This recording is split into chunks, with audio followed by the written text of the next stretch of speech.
Sebelum menonton videonya, jangan lupa tinggalkan like, komen, dan subscribe. Karena apa? Iya, karena tidak apa-apa sih. Sini kami akan memberikan sebuah contoh video seorang atlet yang memiliki gangguan mental sehingga berpengaruh dengan aktivitas yang dia lakukan. Berikut videonya. Orang terdekat kita berharap dan berekspektasi lebih di luar batas kemampuan kita. Tanpa mereka sadari, hal ini buat gue merasa tertekan, tersisihkan, dan akhirnya tidak dianggap. Kenalin, nama gue Giovanni, biasa dipanggil Gio. Gue adalah anak pertama dan cucu pertama di keluarga besar gue. Dan pastinya, kehadiran gue amat sangat diharapkan dan berarti bagi keluarga. By the way, umur gue sekarang 27 tahun. Umur dimana kata orang tuh fase yang berat.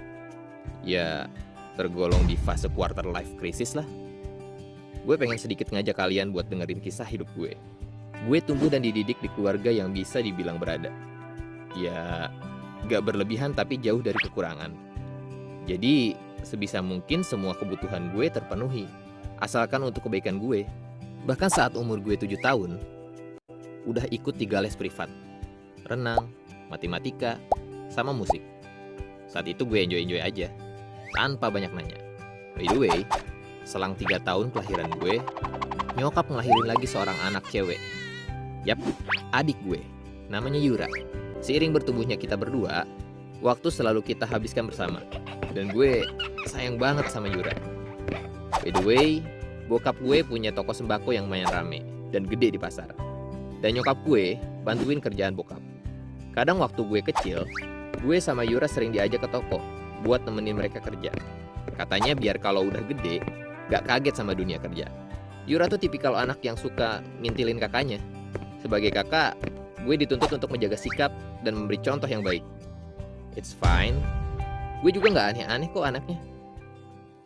Waktu gue kelas 6 SD, gue baru menemukan hobi gue yang sebenarnya. Yaitu menjadi atlet sepak bola. Dan gua rasa bermain sepak bola adalah cara gua bersenang-senang dan menghilangkan rasa penat gua. Tambah lagi, gue mulai benci yang namanya matematika. Seiring berkembangnya bakat gua, ternyata nilai pelajaran gua menurun. Bukan karena gue males belajar, gue cuma fokus jalani apa yang gue suka. Ternyata bokap dan nyokap gue gak suka. Gue diomelin seharian.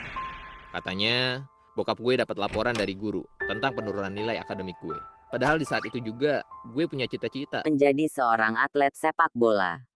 Tapi kayaknya ortu gue gak akan support deh. Sampai ke SMA, gue jalani hari-hari gue dengan beban mimpi dan harapan bokap nyokap. Gue gak mau ngecewain mereka. Seiring berjalannya waktu saat gua pulang sekolah, gua melihat ada bermain sepak bola. Dan gua berhenti untuk melihatnya. Sampai di mana bolanya mengenai kaki gua. Dan gua dengan tidak sadar melakukan dribbling dan sampai di mana pelatih mereka memberikan gua tawaran untuk berlatih dengan timnya dan masuk ke dalam tim tersebut. Dan beberapa bulan kemudian, gua banyak mengikuti banyak pertandingan sepak bola. Dan selama gua bermain sepak bola, kedua orang tua gua tidak mengetahuinya. Dan selama beberapa bulan itu, gua sangat bahagia. Karena masih ada harapan untuk menggapai mimpi gua menjadi seorang atlet sepak bola. Dan singkat cerita, di saat gua pulang dari tempat latihan sepak bola, gua mendengar suara pertengkaran.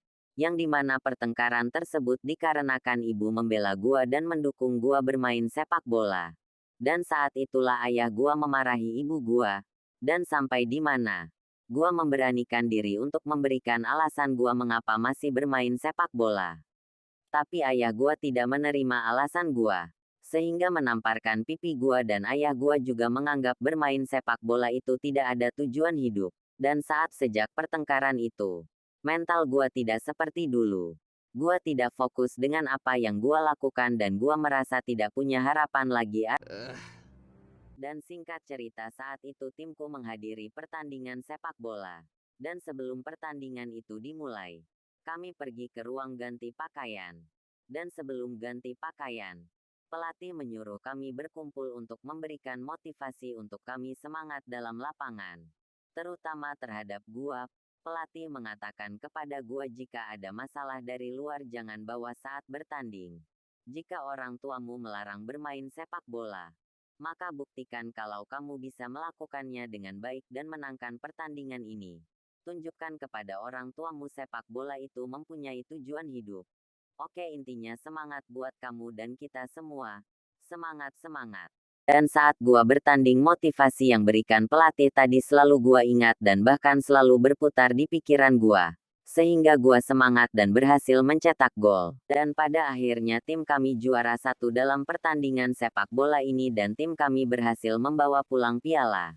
Dan gua semakin semangat dan semakin percaya diri. Gua bisa menggapai impian gua. Masalah dimarahi orang tua itu urusan nanti, intinya gua harus berjuang. Dengan berjalannya waktu mereka akan menerima keputusan gua. Sekian dari hasil presentase contoh tugas psikologi kami. Jika ada yang kurang mengenakan dalam video ini kami minta maaf karena ini hanya sebatas video saja, hehe.